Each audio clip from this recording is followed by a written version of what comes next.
ابھی کل پرسوں ہمارے یہاں جامع مسجد میں ایک صاحب آئے اور انہوں نے تکبیر کہی.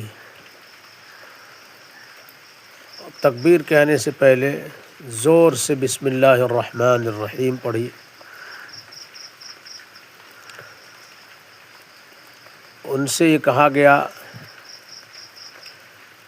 کہ تکبیر سے پہلے، اقامت سے پہلے بسم اللہ الرحمن الرحیم نہ پڑھیں.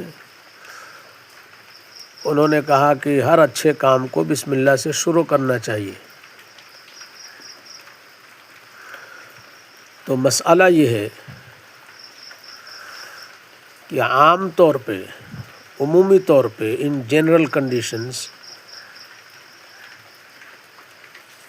in general places of worship where we don't have any particular supplications, particular dua،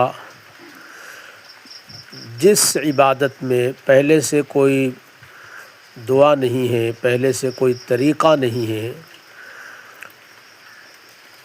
وہاں پہ بسم اللہ الرحمن الرحیم سے برکت حاصل کی جائے گی. اس کام کو کرنے سے پہلے، اس عبادت کو کرنے سے پہلے بسم اللہ الرحمن الرحیم پڑھیں گے.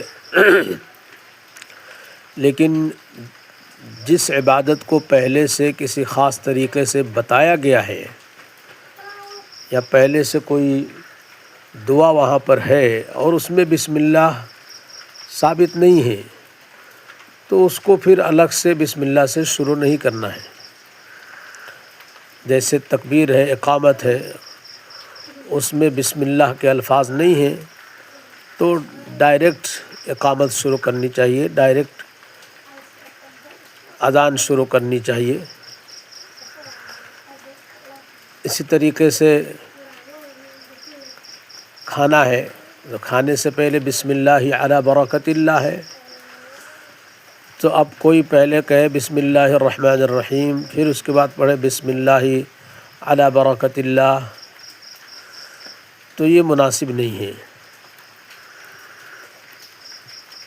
جہاں جس طرح سے جو چیز ثابت ہے اس کو اسی طرح سے کرنا چاہیے.